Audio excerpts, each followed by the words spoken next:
What class should I pick and what professions should I choose for Season of Discovery Classic WoW? So it's booming. It's like 6 hours away until the release. I've literally just had like 1,000 people watch a video in the last 60 minutes because there's so many people buzzing over WoW. So these are always the most exciting times, like just before a launch of something big. The ruins system is looking really fun. So what class should you choose? I mean, it's going to be which one you're drawn to. What class fantasy are you trying to fulfill?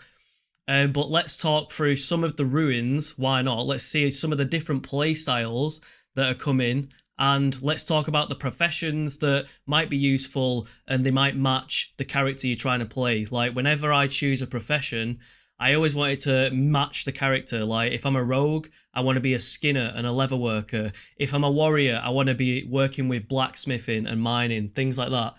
But we might go over some tips and tricks along the way. Who knows? I like waffling about WoW. You lot like listening about WoW.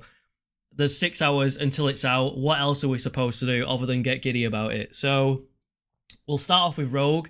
I'm going undead rogue on horde. That's my original character back in the day, like 20 years ago. So I want to relive that.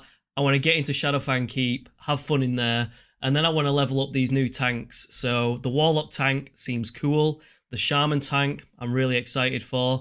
And the Rogue tank, like, yeah, can't wait for the Rogue tank as well. So what else can we talk about? The professions. So decide what you want to do. If you want to make money early, I'd probably go for skinning and either herbalism or mining because those will sell. Like every animal you leave behind, you can just like skin it. And then, you're missing out on money where you could have skinned it. And there's going to be loads of people killing loads of things. So if you really wanted to chase money, you could just run around like skinning all of people's corpses that they leave behind. God, I hope that phrase doesn't get me demonetized. I hope I hope a bigger context is taken with that. Anyway, so when I go mage, what I like to do is go tailoring and enchanting because tailoring bags, first of all, are just amazing. Like the fact that you can make bags, you can send it to all your alts, you can give it to guildies, and you can sell it on the auction house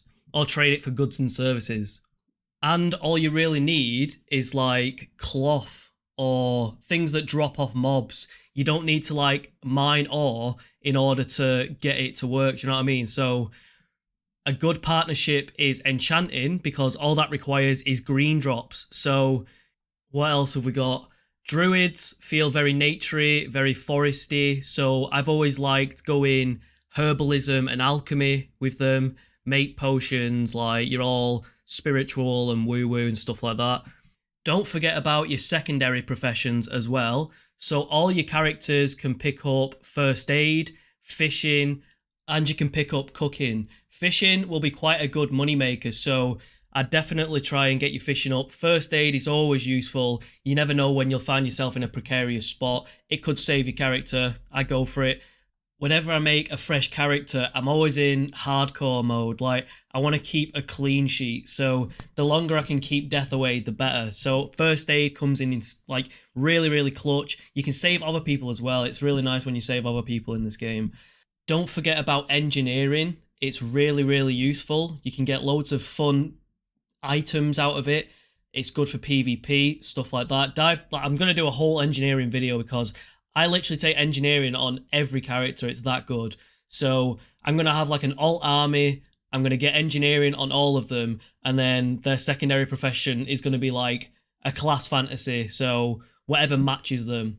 But then I'm going to have like grind characters and bank characters. So yeah, we'll see how it actually all turns out. I like thinking about playing World of Warcraft and coming up with these crazy strategies and I'm going to do this, but reality is I stopped playing after like 2 hours and I never logged back on, and I've spent £10 on a subscription and I've got like 3 minutes playtime. Anyway, so let's talk about what classes should you pick to fit the playstyle and the class fantasy you're after. So the new tanks are going to be Rogue, Warlock, and Shaman. So think about how those classes work, the toolkits. Like Rogue is going to be very dodge and avoidance based, very controlled. Like you've got to stun a lot of things, kite a lot of things, and you're going to rely on not getting hit. Whereas a shaman, you've got a shield, you wear mail, you're beefier, you're going to hold aggro like an absolute beast now. What's the other one? A warlock. So yeah, you turn into the metamorphosis. Like this is going to be crazy. I can't wait to try that out. So if you want to be a big ginormous demon hunter in WoW Classic, why not pick up the warlock tank? It's looking like in the future, Ret Paladin might get a few Death Knight abilities, or you might get like an evil paladin. That seems really cool. So the only pure DPS left now is the hunter, and you've got a few different play styles. You've got a melee one now, which seems really crazy. So if you like the survival in retail, you're going to like this melee one. Fight alongside your pet up and close.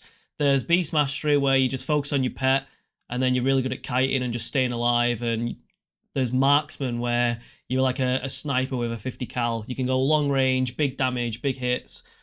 What else? We got the Mage, the Priest, so your casters, Warlocks, you've got the other specs, so Destruction and Affliction. If you're a caster player, be thinking of what kind of like aesthetic you're looking for. What's your favourite colour? Do you know what I mean? Like Warlocks are a lot purpley green, and Mages are purple, blue, fire. Like pick what vibe you're after.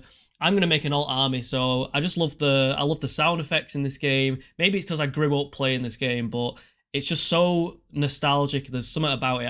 I can't even put my finger on why it's so good.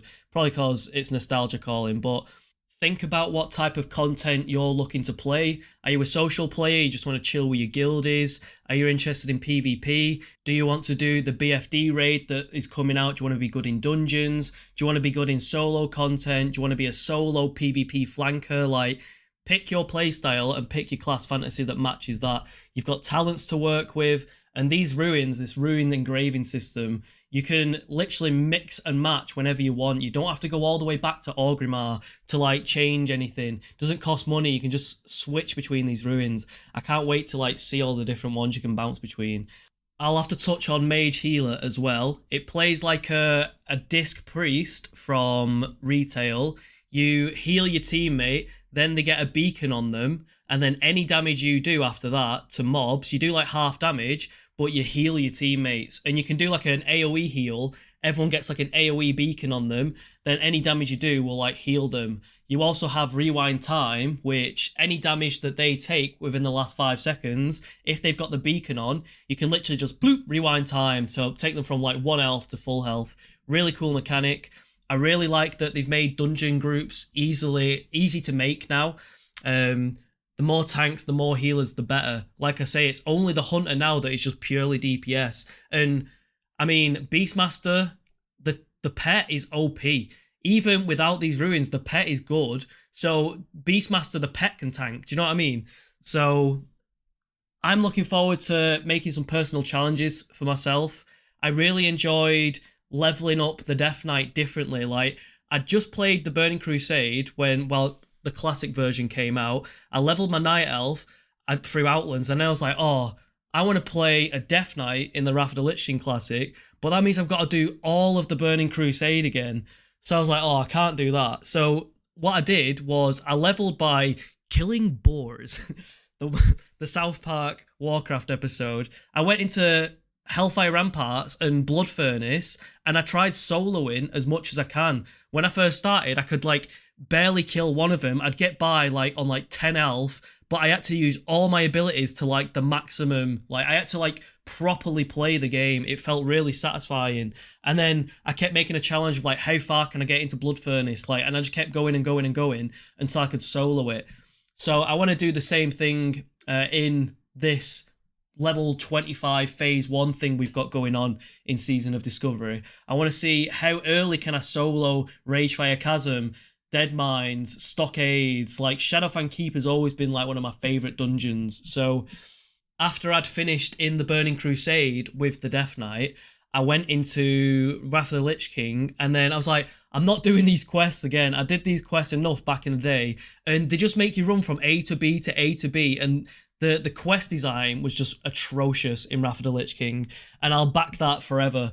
So what I did this time was I went into Utgard Keep, and I was doing like AoE slow, what is it, howling blast kiting. So I'd pull like the entire first room in Utgard Keep. I'd use like chains of ice, really like really slick, and then I'd kite them, and then I'd freeze them, and then eventually you can just run in a circle in the room, and you can just kill them all, and it'll just level you really, really quickly. But then you get locked out after like 5 instances of doing it. You have to like go do chores for an hour and then come back and do it all over again. I think I got to like level 77.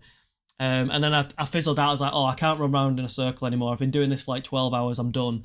But then I'd like break it up with Wintergrasp. And Wintergrasp had a bug where you could just go into Wintergrasp like 10 times and get loads of honor. So my character got rich. My character got full brutal gladiator gear. I had loads of money because I was buying gems with all the honor I was making with this Wintergrasp thing. And I got a really cool screenshot. I might even make it the thumbnail of this video because I just love the screenshot. It's so satisfying from the loading screen or the character screen.